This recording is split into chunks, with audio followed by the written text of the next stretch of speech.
Hey everybody, welcome to EmpireCV.tv coffeeless issue. Ron is in a rush, so I don't get to go get my coffee or even go to the bathroom before we start. So let's go ahead and get this over with. Let's get on with the show. I don't know if you guys can see these. Image was kind enough to send us some Walking Dead pins. There's some fear pins. In fact, I believe, oh, it was upside down. I believe they're all about fear because that is how you would live in a world like The Walking Dead. In fact, not even those closest to us, not even those we care about the most, as we saw in number 100, survive in that world. It's just absolutely gritty. It's absolutely fun. And if you are into watching your characters get absolutely tortured, get run through the mud, and just get destroyed, then watch The Walking Dead. Or watch it and read it. I'm sorry, I'm getting distracted over here because they've got a giant Captain America shield that just came in today. And I don't. So Walking Dead pins. If you buy a Walking Dead comic book, what's up, sir? What'd you bring? All right, let me see. Sweet. So these are. What did I give what's a description? What would you say in an all ages appropriate? It is. Because I even scribbled out all the curse words people called me. Okay, so sweet. Oh, how come we don't get to write a backward for you? I asked everybody but me in the book. Oh, okay. So it's people that have drawn the book and they all wrote horrible things. Sweet. And you crossed it out so we can barely read it. Yeah. So what is this book? It's pretty much, I took a month where I just drew like somebody from my Facebook thing every day. Yeah. And so that's all it is. I just drew all the people that I knew. That's Junior. And what is that? That's his boyfriend dancer. But you can't. You can't. But it's still not. You're not showing anything. It's not terrible. Excellent. All right, and these are free.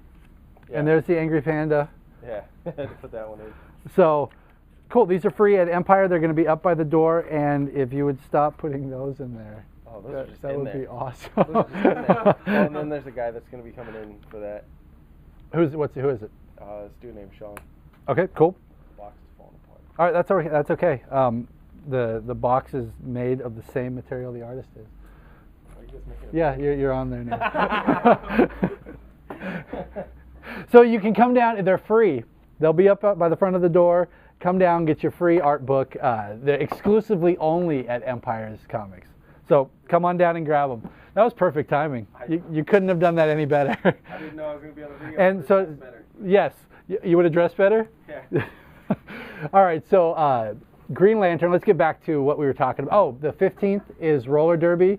24-hour comic book day is coming next month. We've got a horror show at the end of the month here in Sac. We've also got Sac Con on the 30th. On to books, a couple trades that are important. Everybody who is keeping track of the Green Lantern stuff, this is the most recent one.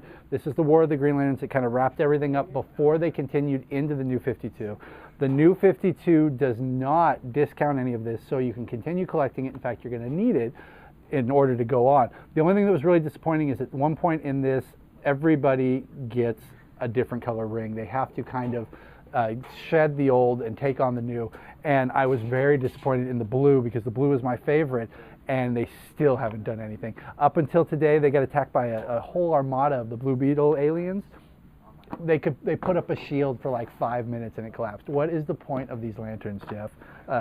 Anybody, Tomasini, Tomasi, sorry, Tomasini is one of our good savers. What is the point of the Blue Lanterns? Let's do something other than just a battery for the Green Lanterns. Hickman, if you guys are into science fiction, if you've been enjoying the Fantastic Four, FF, or any of his other books like Red Wing, Nightly News, Transhuman, this is his newest one. It's the Manhattan Project, and it's exactly what it sounds that it's about. It is about the Manhattan Project, except the Manhattan Project is a front for experiments that are much scarier, much deeper, that the normal populace of America and pretty much the human race should never know about. So that is Hickman's newest book. This is the one that's been selling out that people have been having a hard time with. The names on this alone are what bring it in. You got Kirkman and Spencer. There's other names on here, but that's all anyone really cares about. Thief of Thieves. What's that movie with all the people like? Ocean's 11. There we go. It's a. What did you say?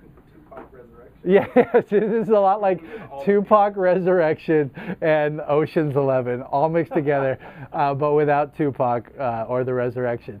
So Kirkman and Spencer fans, that's a great place to go. There is, Allan Moore has a new book out this week. There's so many books out. In fact, the number zeros for DC's are coming out this week. All month you can get zeros for all the DC titles. That is really big. We'll talk about those in a second, but the first one that we got to go into is Allan Moore has another new book out by Avatar. At least I assumed it was Avatar because that's the only people who are willing to put their name on an Allan Moore book anymore. And yes, it is. It's Avatar, based on an old script from Allan Moore. It's set in a kind of a grim future where the world is at war. They're talking about a nuclear winter. It's a lot along the lines of the whole Watchmen scare, with the war with the Russians.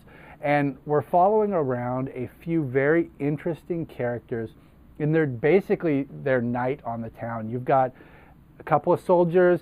You have this guy who likes to dress up as Marilyn Monroe. You've got a tomboy who's just angry at the world and takes her anger out in various ways that are really unproductive and don't help anybody. So it was very strange. It's Allan Moore. I will not be picking up the second issue, but maybe I missed something. So let me know what you think. If you guys pick it up and you read it, let me know.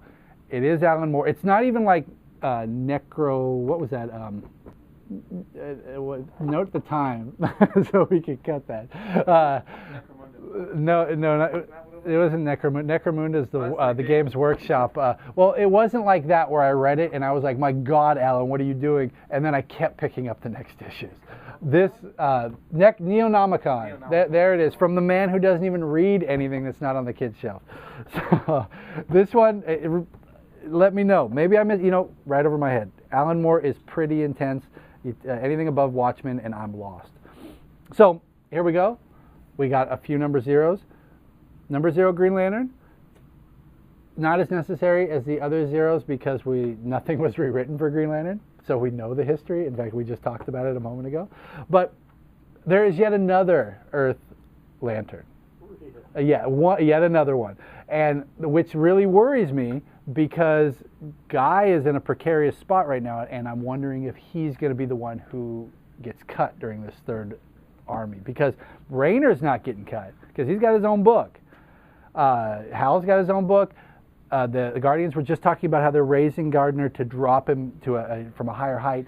Is this the new Guardian, or the Lantern that's taking over for him? But what I really don't like is you've got a Green Lantern ring and he's got a gun.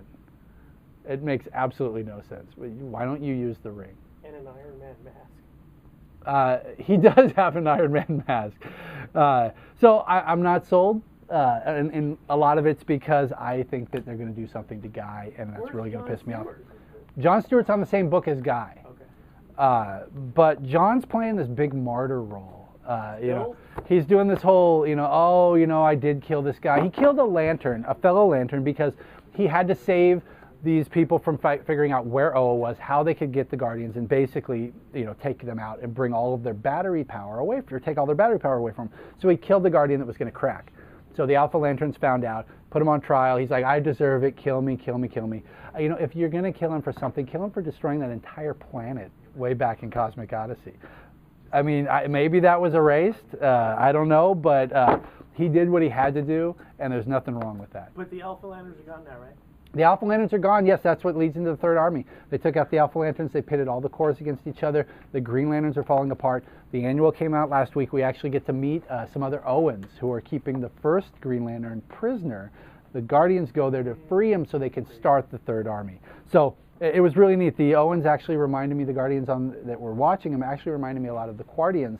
They had the whole kind of the chainmail medieval armor thing going on. So that was really neat.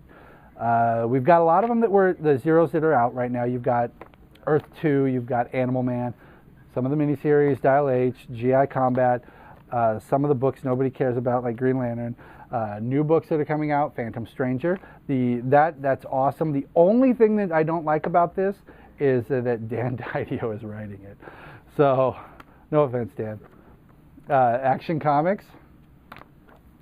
This one, everybody's looking forward to Detective. This week, though, this is the company I've really been enjoying. I've talked a lot about them, but Valiant's still going strong. Archer and Armstrong, #2. Bloodshot, #3.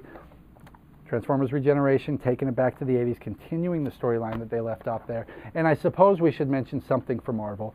And just to be predictable, anybody who's not reading Peter David's X Factor, hurry up and do it because it's about to be over.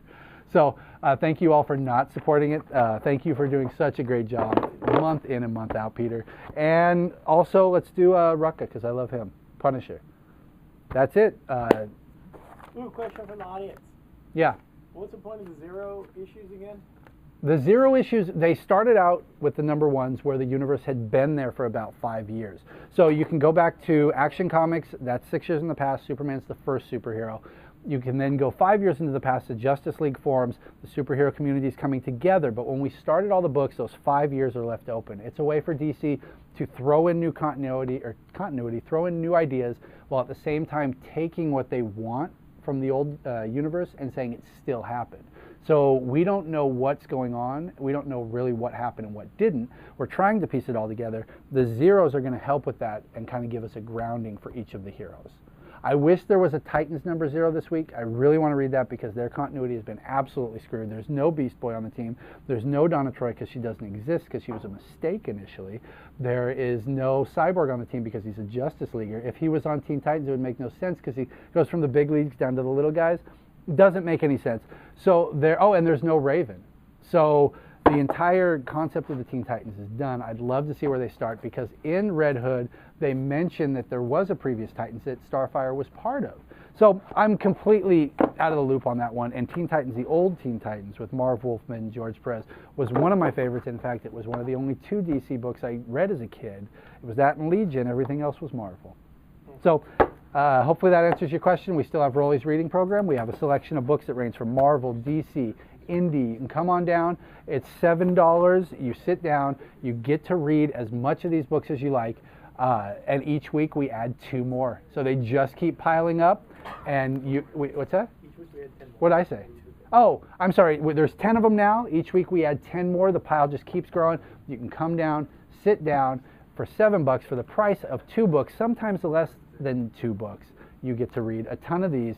Plus, if you have old trades that you don't want, if you've got them sitting there, you were looking to get rid of them, bring them down. Normally we don't take trades in, but we're going to be trading them in for time at the reading table.